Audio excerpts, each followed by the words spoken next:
Welcome back to the Comics Cove. I'm Tony, and today I'm going to review Avenging Spider-Man number 11. I'm going to do things a little bit differently today. I've got the print version of the issue here. I'm also going to experiment with trying to show some images from my e-reader. I know it's going to be problematic, so I'll try to keep the glare to a minimum, but I read comics both in print and digital, which is something I'll talk about later, but I just want to go ahead and see how it'll work here. The tests haven't been very promising, but, you know. Anyways, let's start with the cover of this issue. Basically, it looks like Chris Samnee and Javier Rodriguez took a lot of inspiration from the artwork in Amazing Fantasy number 15, which, as any Spider fan knows, is Spider-Man's first appearance ever. A couple of those panels actually appear on the very first cover page with the credits. Those are panels from the comic that Spider-Man first appeared in, and I just think they look very similar to here. And I think it works. I mean, this is an issue that is helping celebrate Spider-Man's 50th anniversary, and it's a commemoration of his Uncle Ben, and it depicts a very sweet moment with Peter and May just sort of fondly remembering him. Plot-wise, Spider-Man is on his way to meet his Aunt May at Ben's grave. He's late, as he always is. And accordingly, Aunt May has just taken her time getting there, and they arrived about an hour after they said they would. And apparently it worked out. And it's mostly them just talking about Ben and remembering how painful losing him was. There are actually some pretty good character moments for the two of them.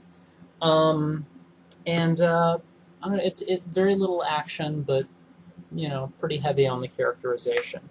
It's a well-written story, and you get to see some of the moments from their past, which is really it's really very nice. Artistically, I'm not a big fan.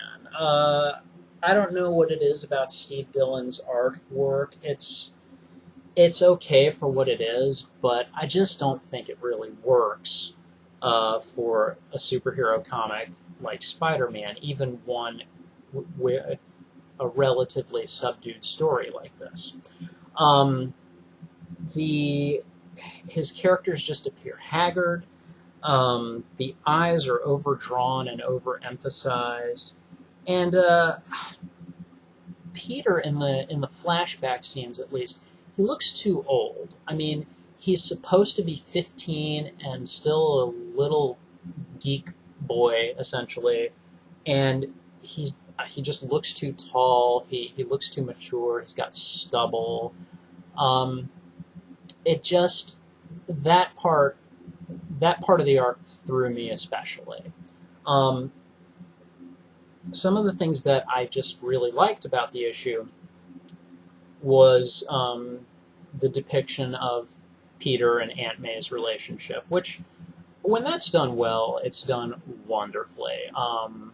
This was them sort of remembering how Ben's death affected them, how they helped each other, mostly about how Aunt May helped Peter.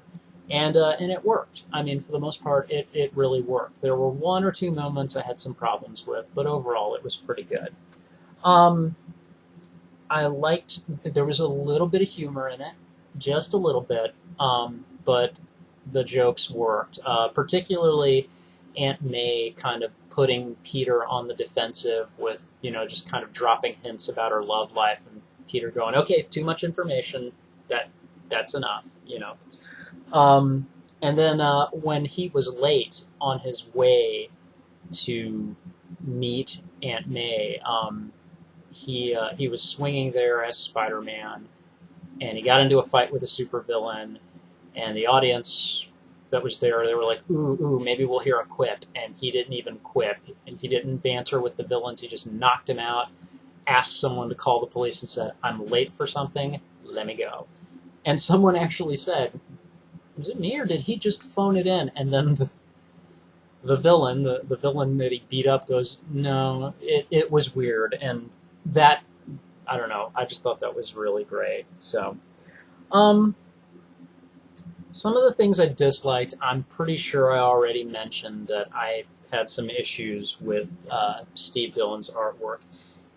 It just didn't work for me. I mean, it was so very blocky.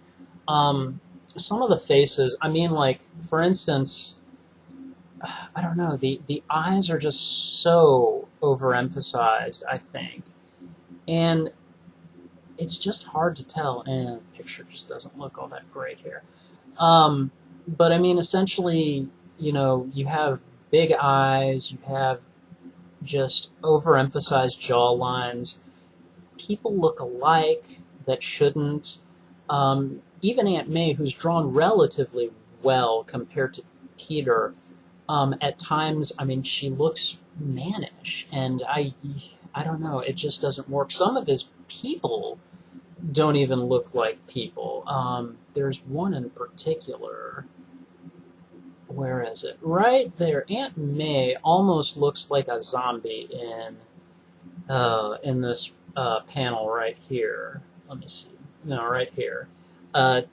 It's not easy to see, probably because of the reader, but it just, I don't know, it doesn't look good. There's another illustration where he is he's saving someone from getting beat up. And here, we'll go to the print for this. But essentially, the woman in this panel on the lower left right here, she just, she looks almost like a ghoul or a zombie, you know? Her pupils are too big or what have you. Again, I'm not saying that Steve Dillon is a bad artist. The art style would work for... it's worked in a lot of comics that I've seen, like, I don't know, Optic Nerve, Ghost World, a lot of more independent, just kind of artistic works, and I just don't see it working well for something like Spider-Man. So, again, you know, that was a big kind of sticking point for me. I also had a little bit of trouble with Aunt May's little monologue towards the end when she's telling Peter about how he helps people and things like that, and it just seemed a bit tacked on and kind of forced to work with, you know, the images of Peter as Spider-Man. I mean, the images are good and everything. I mean, you have like some Gwen Stacy, you have some Gwen Stacy here, Norman Osborn, the Punisher, and then him bursting out of the grave from when Kraven attacked him.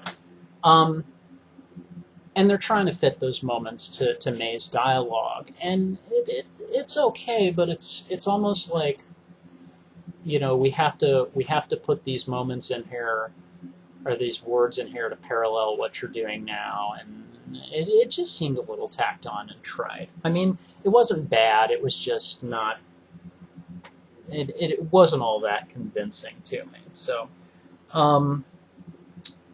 aside from that, I mean, again, we have a pretty good story, not a lot of action, just a lot of character development between these two characters who've been around for 50 years, and we just had not great artwork, and not to me at least, and I think a lot of people probably feel the same way.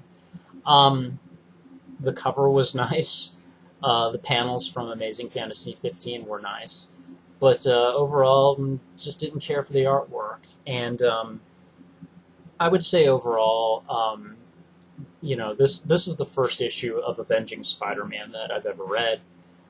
It wasn't bad. Story was good, artwork not so much, but it was worth getting. If you're a real stickler for the artwork, you may not want to get this one. you know, take a look at it before you buy it. But you know, the moments between Peter and May were nice. The humor was good, and it worked. It was a worthy enough 50th anniversary. I wish the art had been better, but you know, you can't have everything. So, anyways, hope you enjoyed this review, and I'll see you later. Take care.